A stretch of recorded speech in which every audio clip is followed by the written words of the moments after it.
Hi everyone, I'm Adam McIntosh and welcome to our overview of inventory transfers for Business Central within Monterey. Before we get started, I just want to give a quick overview of Websan. We are a Microsoft certified gold partner located in Toronto, Ontario, but servicing customers all throughout the world. We've got over a couple decades of experience with Microsoft Dynamics, and as you can see on the screen here, we've won numerous awards for our expertise.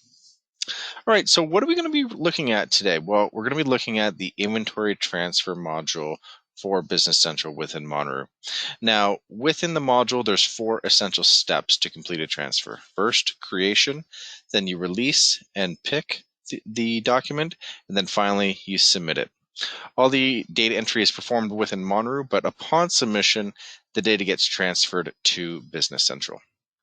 So a lot of our customers view this as a good alternative to an RF implementation. Now, if you do have bin tracking or serialized and lotted items, or frankly a more complex configuration, you probably want to move forward with an RF implementation. In this case, this is a very simple, quick and easy entry via the web, meant for smaller, less complex environments. So let's jump in and take a look. All right, so now I'm in Monterey on the inventory transfer window.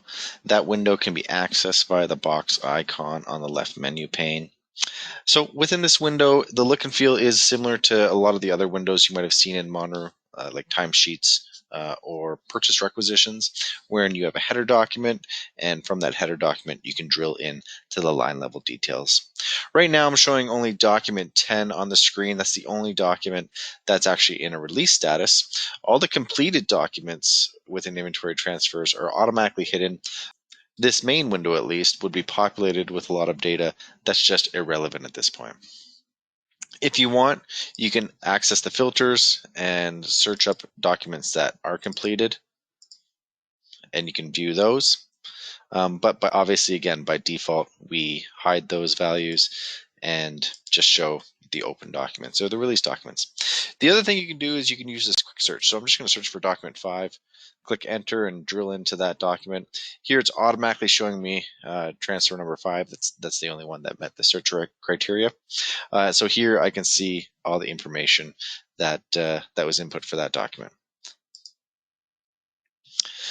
All right, so back in our main window here, if I want to create a new entry, I just click the new button. So that's what I'm going to do now. You can set the date and the to and the from location. So let's go from east to main in this situation. Obviously, the to and the from location must be different, else the entry won't be allowed. Okay, so from here I can show kind of my header information or hide that header information as I wish. If I want to add a new item, I just click the add button and I can add that item here. I can input the quantity I wish to have, and you can save at any point you wish.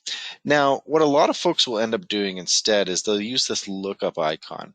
The real bonus or advantage of using that lookup icon is it gives you the quantity on hand for the various items. So in this case, I can double click on these items and they'll be populated back in the main grid. From there, I can input the quantity I want to transfer. And again, you can save at any point in time. Now, this first one, as you saw, we didn't have any on hand. So I'm just going to go ahead, right click on that line, delete that line. We know we're not going to use that one. And now we have our transfer document that we wish to process. From here, I can release the document. So I'm going to go ahead, click that release button. So now it's in release status, and I can start scanning or picking the documents in the real world. Now, typically this would be done kind of on a scanner or an RF. In this case, it's just in the mobile, or sorry, just in the web version, I should say, and you just input your values, again, saving whenever you wish. You can print a transfer tally sheet if you want a summary of what has been completed. And after I submit here, you'll actually get a bill of lading style document that summarizes everything that occurred within this transfer. So just it documents all the entries. So let's just give that a second populate. All right, so that document populated right here. so I can view it if I wish. So you can see there's 2 of each document. I can also print that document at any point I want by clicking the transfer request button. So you can see that document's now complete. So let's jump into Business Central now and take a look for that document. So I'm on the transfer order window here. I'm just going to quickly show you where you can find that. So you just type in transfer orders here, and you can find that window. The last document I just submitted should be the last one on the list.